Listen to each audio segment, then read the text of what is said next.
Perfect. So, hi everyone, and welcome to Finding Your Voice Through Mantra. I'm really excited to share this journey with you. Thank you for joining me.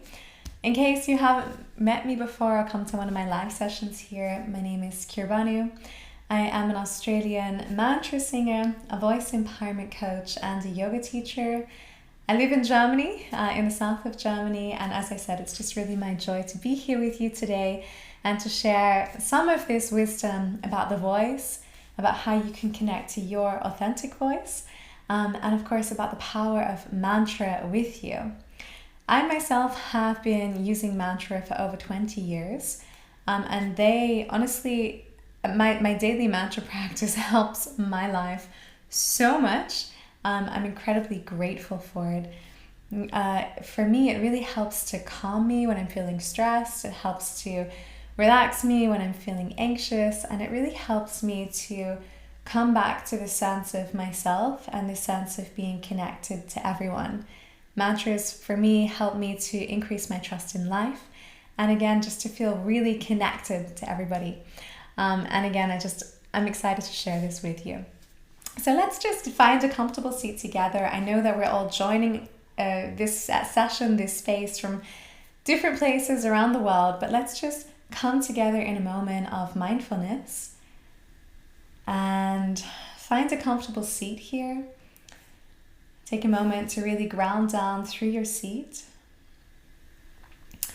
If you wish to, you can close your eyes, feeling your roots connected to the earth beneath you. And just taking a few mindful breaths here to center.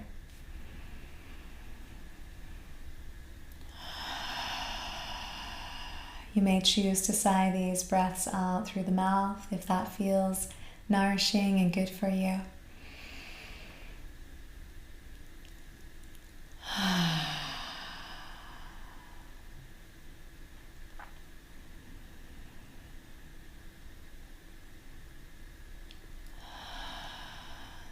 Slowly bringing the awareness up from your seat through your spine, vertebra at a time.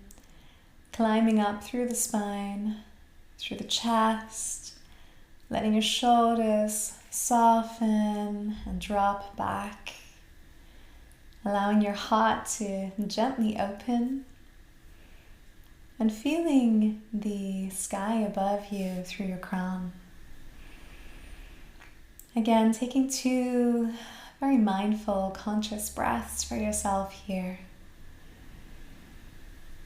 Gifting yourself this moment, this time of self-connection.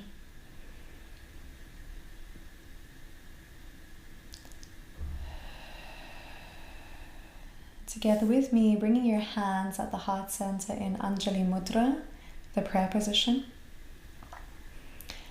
Feeling the connection between your thumbs and your chest, your heart, the house of infinite love, that is the essence of your being.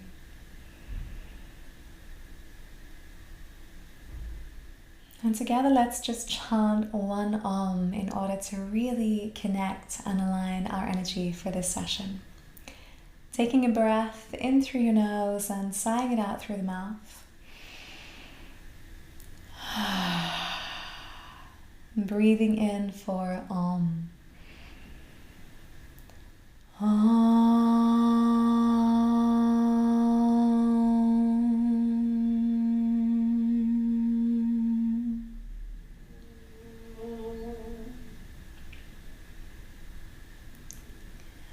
Slowly blinking your eyes open, coming back into the space with me. So in our 1-hour session today, I want to give you a little bit of an overview about what mantras are, a little bit of an overview about your voice and especially the mechanics of your voice. I'm going to share a few exercises with you that will help you to really feel and experience your voice in yourself, and by doing this, help you to soften and open and release your voice with more ease. And of course, this is really important for the second part of our session, which is going to be the chanting and the singing of the mantras together. We want the voice to be open, and in that way to allow the mantras to really be accessible to us. Before we do each of the mantras, I will take a little bit of time to explain the mantra, explain what you can attune to so that you can really strengthen your ability to connect to the mantra, and then take a little moment to teach you how to sing the mantra if you wish to sing it with me. And if not, of course, when we get into the mantra session, you're also very welcome to just lie back in Shavasana or go into child's pose and allow yourself to have a beautiful mantra healing. So doing anything that you need during the session that's really going to be supportive for your connection to yourself and for your journey. Mantras are incredible. I always call them mantra medicine, and I actually have music on Spotify and Apple which are called mantra medicine albums, because I like to think about mantras as vibrational medicine. For me, they're like these little friends that we kind of have in our back pocket or in our handbag or in the backpack, that we can use at any time, that we can use to align with their energy at any time, to help us transcend the current state that we're in and step into a space in ourselves that is a state of joy, of ease, a state of peace, and a state of course, connecting to the essence of the mantra. So when we talk about the word mantra, it's a Sanskrit word. It has two parts to it, man and tra. Man means mind, and tra is a vehicle or a tool. And the essence of the word mantra together, it means a tool or a vehicle that can help us cross over the mind. So when we think about this, when I think about it for myself in my everyday life, although I have my yoga practice, I have my meditation practice, I'm of course a human. And so I go into the world, I get triggered by, everyday events. Maybe my husband comes home and says something to me and I'm like, "Rrr." Or I get stuck in traffic and I'm stressed and I go into this pattern, this state of mental chatter and chit chat that doesn't really serve me. And that causes me to actually feel like I'm in a state of suffering, of ill ease.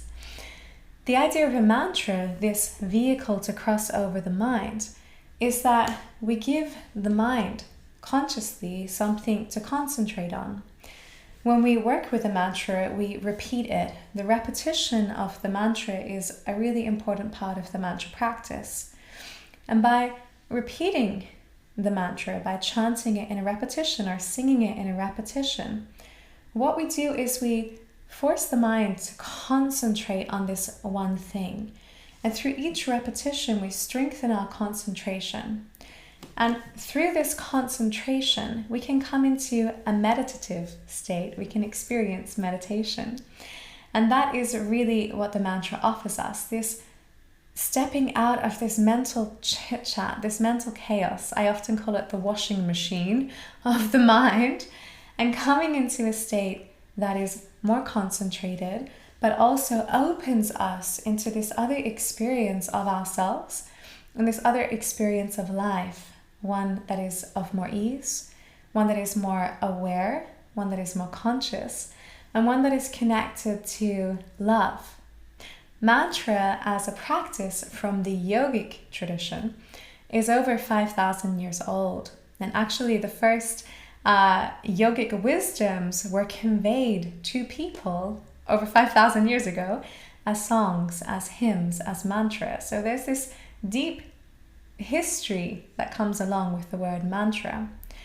But mantra, or chanting as a practice, chanting in this idea of connecting to a sacred word that has a specific energy and a specific meaning in order to consciously activate and awaken these elements inside of ourselves.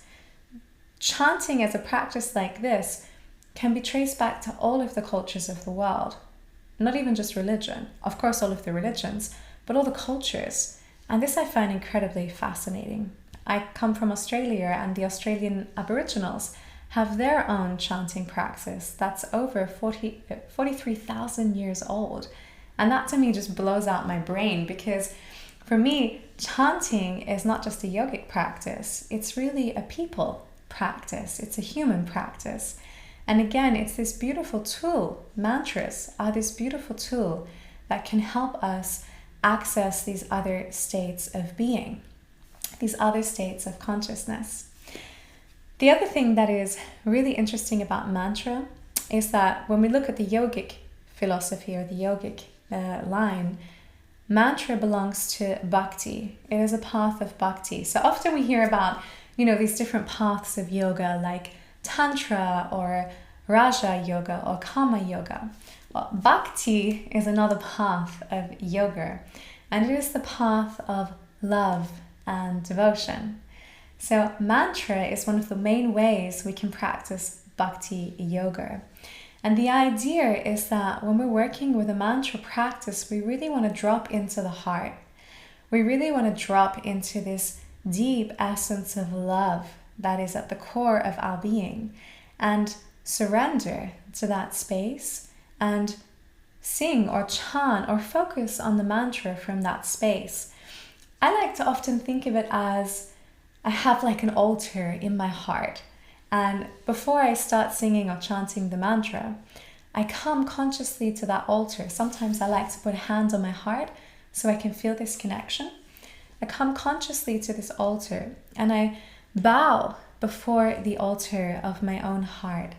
And then I sing the mantra from that space. For me, what this does is that it helps me to accept myself as I am in this moment. Because I don't believe that we have to be a certain thing or wear a certain thing or stand in a certain way in order to sing a mantra and to connect to its essence.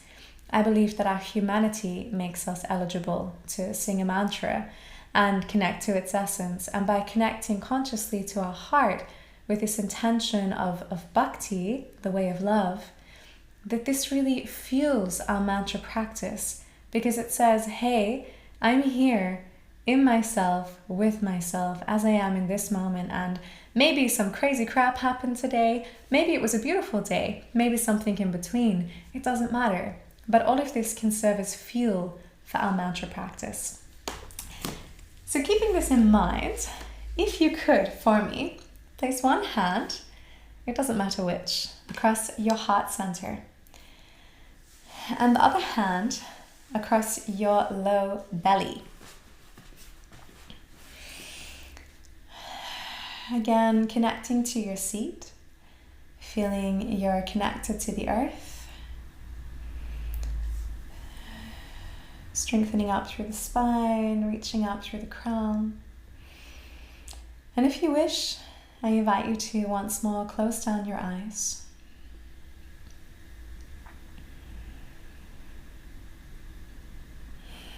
Tuning into the flow of breath as it moves in and out of your being.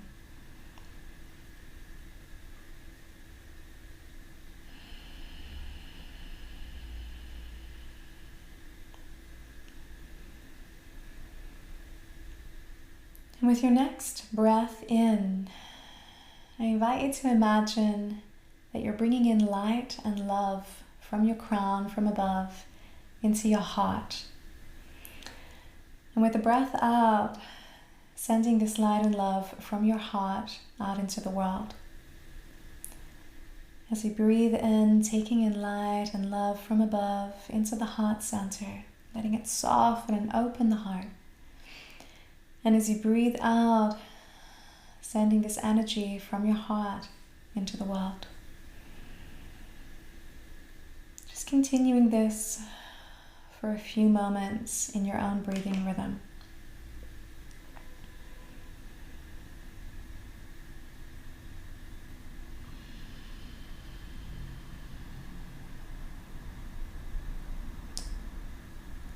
Taking light from above, love from above into your heart,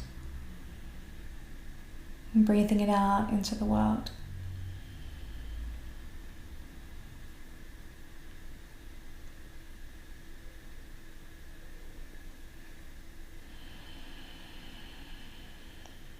And from this space of heart connection, I invite you to chant 3 Oms in your own rhythm, at your own pace, in a way that feels good. And as you chant these Oms, really feeling the vibration of your voice in your chest, perhaps in the trunk of your body, and feeling the lightness that your voice can bring you. And breathing in for Om. Om.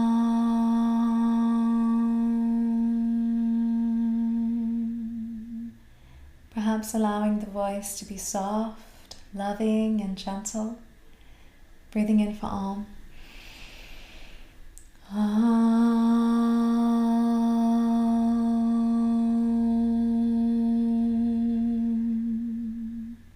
Feeling the vibrations once more.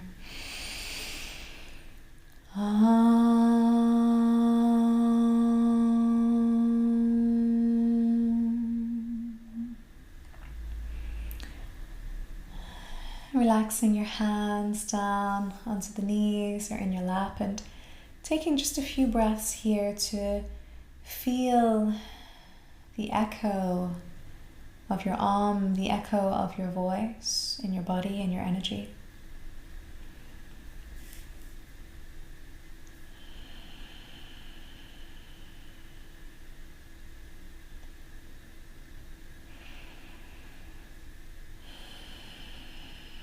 Taking a deep breath in through the nose and sighing it out through your mouth.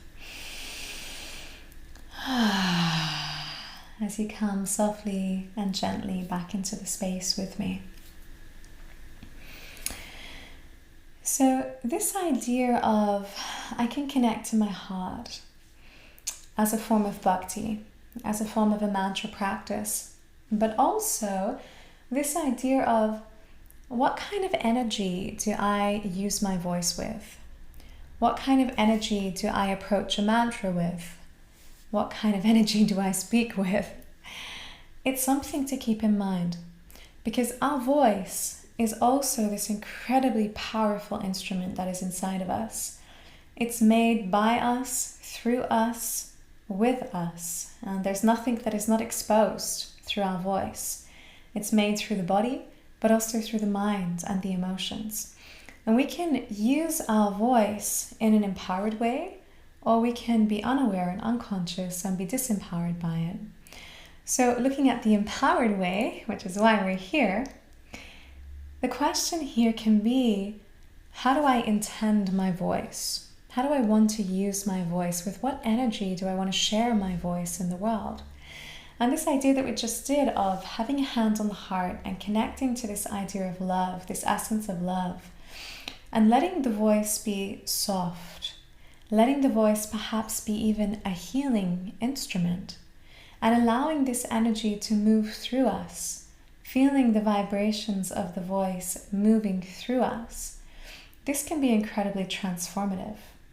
And when we take this experience into a mantra practice, where when we sing a mantra, we're concentrating on the meaning of the mantra, we're concentrating on the energy of the mantra and aligning ourselves with the energy of the mantra. When we do this consciously with this intention of how do I want to use my voice? How do I want to experience my voice in myself? How do I want to share my voice in the world, from my heart into the world? This can be very powerful. And we're going to go into that in a moment when we start singing our mantras together, and I will come back and remind you of this.